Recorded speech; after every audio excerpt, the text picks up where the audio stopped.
सिंगार गांव में रात के 3 बजे बारिश की वजह से मकान गिरने से 2 बच्चों की मौत हो गई और बहुत ही बड़ा हादसा था, बहुत दर्दनाक हादसा था। लगातार जो बरसात चल रही थी उसके साथ साथ जो आसमानी बिजली है उसके तड़कने के साथ साथ ऐसा भी बताया जा रहा है कि उसकी वजह से भी जो मकान जो गिरा है उसकी भी एक वजह बताई जा रही है, ऐसा लोगों का कहना है। और गम का माहौल है, पूरा गांव में मातम छाया हुआ है और वहां पर शोक की लहर दौड़ चुकी है। हमारे साथ जो 2 बच्चे हमेशा हमें इसके लिए इस दुनिया से अलविदा कह चुके हैं, उसके बाप हमारे साथ हैं, उनसे भी जानने की कोशिश करेंगे क्योंकि एक ऐसा सदमा है शायद जिसको बयां करना बहुत ही ज़्यादा गंभीर है। जी, दुख की घड़ी में हम लोग भी आपके साथ हैं। बहुत बड़ा हादसा हुआ है और बस ये बताइएगा कि कैसे कैसे ये हादसा हुआ, अगर आपको कुछ पता हो।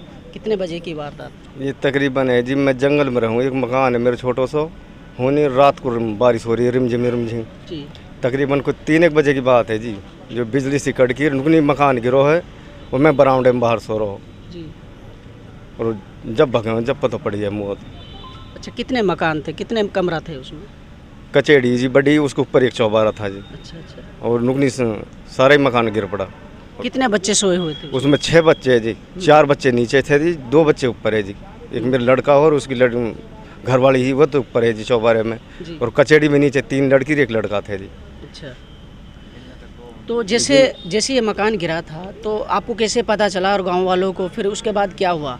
एकदम गड़गड़ का जो बिजली की चमकवा सी हो रही, एकदम आवाज़ हुई, मेरी नुकनी आँख फूटी, नुकनी भागो मैं जी। आप कहाँ सोए हुए थे? मैं बाहर था जी बरामदे में। अच्छा, थोड़ी नजीक था जो उसका कचेड़ी की भीतर का साइड गिरा है, मैं बरामदे के दरवाजे में हूँ जी। अच्छा, तो कितने समय के बाद में बच्चों को निकाला गया था?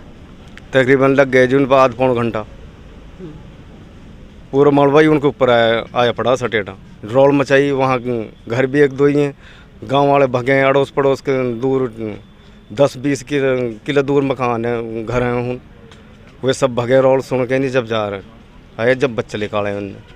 देखिए, हम लोग फ़िलहाल मांडीखेड़ा अस्पताल में मौजूद हैं। यहाँ उनका पोस्टमार्टम होना है, अभी कुछ इंतज़ार चल रहा है। गांव के सारे गणमान्य लोग मौजूद हैं और ये कुछ हमारे साथ मौलाना भी हैं जो लगातार जो ऐसे सामाजिक सरोकार के लिए, ऐसे मुद्दों के लिए लगातार कुछ खिदमत करने के लिए भी आगे आते रहे हैं। और हमारे सिंगार गांव से भी हैं अल्ताफ़ हुसैन जी, इनसे भी बातचीत करेंगे। जनाब, क्या चल रहा है पूरा मामला, कब तक पोस्टमार्टम होगा, कब रिपोर्ट मिलेगी? जनाब, अभी थोड़ा सा 1.5 घंटे का समय और लग रहा है अभी पोस्टमार्टम होने में। बाकी जो हादसा हुआ है वो बहुत दर्दनाक हादसा हुआ है, क्योंकि ये जो रिमझिम बरसात पिछले कई दिन से चल रही थी, उसी में रात के तकरीबन 3-3:30 बजे, हम भी काफ़ी दूरी पर रहते हैं इनसे, और पूरे गांव में एक शोर हुआ कि भाई बिजली कड़की है और बिजली से कोई मकान पे बिजली गिरी है। तो वहाँ उसके नीचे मलबे में कुछ लोग दब गए हैं। तो वहाँ से जब निकाला तो मैं भी सुबह से ही वहीं से लेकर के जो उसमें से निकाले जो बच्चे, जो उनको नल्हड़ लेकर के भी मैं गया हूँ, वहाँ मैं एडमिट करा के आया था। बाकी वहीं मौके पर 2 की मौत हो गई थी जनाब। बहुत दर्दनाक हादसा। हमारी सरकार से और जितने भी सरकार के नुमाइंदे हैं उनसे खासकर ये अपील है कि एक गरीब परिवार है, इनकी हर मुमकिन सहायता की जाए। अच्छा, आप पूरे केस को देख रहे हैं, मतलब क्या चल रहा है, पुलिस का क्या रोल है, किस तरीके से कार्रवाई चल रही है? नहीं जनाब, प्रशासन से हमें बहुत अच्छी उम्मीद है। उन्होंने FIR कर ली, जो हादसा हुआ है मौके पर भी जा कर के देख ली और हमने FIR दे दी लिख करके, जिस तरीके से वो हादसा हुआ है। बाकी अब पोस्टमार्टम रिपोर्ट जनाब हाँ मांडीखेड़ा है जी। देखिए, सारी बातें उन्होंने बताई।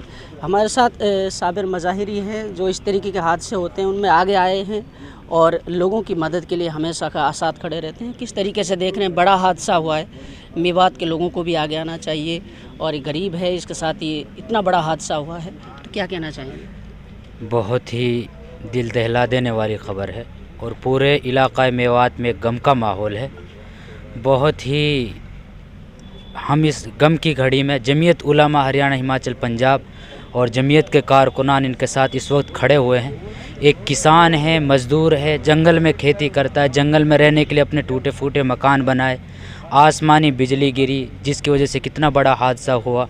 जमीयत उलमा जब से इस मामले की पता चला उसी वक्त से परिजनों के साथ में खड़ी हुई है और पूरी हेल्प कर रही है। और हरियाणा सरकार से और ज़िला प्रशासन से जमीयत उलमा पुरज़ोर अपील करती है कि इस गरीब परिवार के पूरा ख्याल रखते हुए मुनासिब मुआवजा जल्द दिया जाए।